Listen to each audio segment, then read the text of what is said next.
While the original Mickey Mouse Park was the original concept of Disneyland, it had little practical influence on what ultimately became Mickey's Toontown.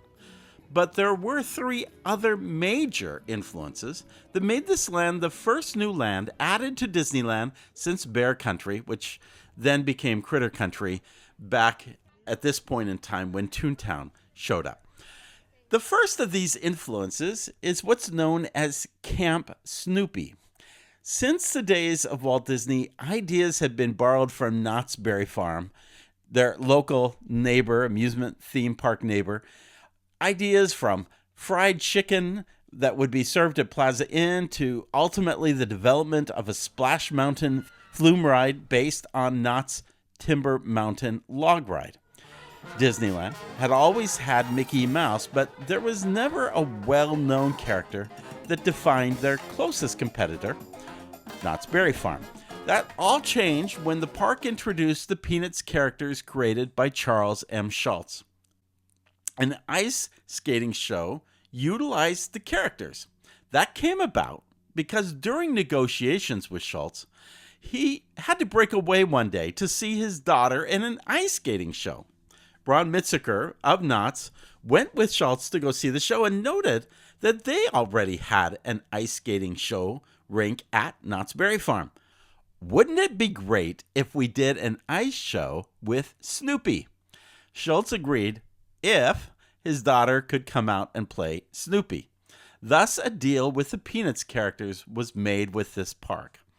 The ice skating show was introduced in 1982, and around the same time, there was a children's area project that was being worked on by Knott's, led by Eddie Sato and others, an important Imagineer who really established some terrific projects, namely his work on Main Street at Disneyland Paris. Well, at any rate, they were going to, as designers, take over a portion of a parking lot and do something that would be themed around the High Sierras. With the advent of the Peanuts characters, this would be a great place for the Peanuts characters to walk around and greet guests. The land was renamed Camp Snoopy, and it opened in 1983. In many respects, it was actually the first land that was really themed and tailored to children under 12. That was the first influence. The second came not from Disneyland, but from Walt Disney World. Mickey's Birthday Land came about on the 60th anniversary of Mickey Mouse in 1988.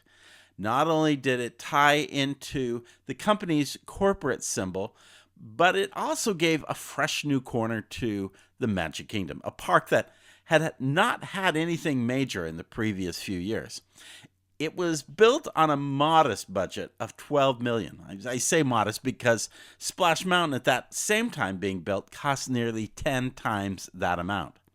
Moreover, Imagineering was overwhelmed trying to open Disney MGM Studios for the following year. So a group known as the Matadors, that was an acronym for Marketing and Admissions Team assigned to Disney Objectives of Rapidly Succeeding. Terrible title, but an interesting acronym. Well, at any rate, they worked on this, and the project was approved in February of 1988. And Eisner insisted that it open in time for that same summer, so to increase attendance. And yet, what was created has been part of the Magic Kingdom ever since, included when it opened, which included at that time a train station. That's very important to our dialogue here. A Duckburg comic book park-like setting, a playground, and interactive elements, a home for Mickey Mouse that you could actually walk in and check out, and a formal Mickey meet and greet inside Mickey's Hollywood Theater. Mickey's Birthday Land would later become Mickey's Starland. Whatever the title, this test of an entire land built in just a few months would ultimately influence Mickey's Toontown at Disneyland. So those were the first two influences. The third came from Who Framed Roger Rabbit.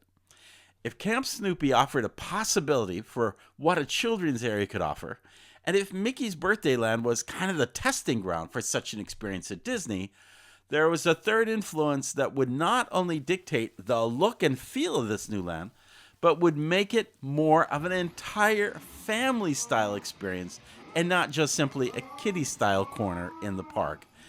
And it didn't come from a park. In 1988, the same summer that Mickey's Birthday Land premiered at Walt Disney World, Who Framed Roger Rabbit received big style acclaim from critics and especially moviegoers. The results and response from this motion picture propelled the possibilities of a Toontown that truly came alive in the actual film. Roger Rabbit merchandise was everywhere, and the whole land had the possibility of celebrating not only the success of this new film, but put the mouse who made it all possible at the other end of the boulevard. They became bookends to this new narrow length of land. Suddenly gone was the use of flats that dominated much of the Birthday Land concept. Everything here in Mickey's Toontown would be three-dimensional, with no straight lines of conventional architectural aesthetics.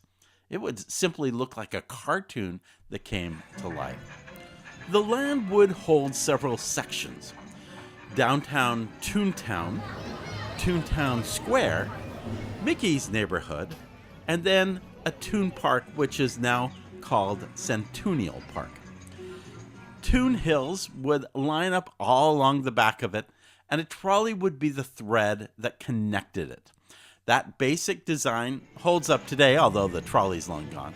And while individual pieces have come and gone, like the trolley, and have also been added to, one still gets the immersive feeling of walking into a cartoon.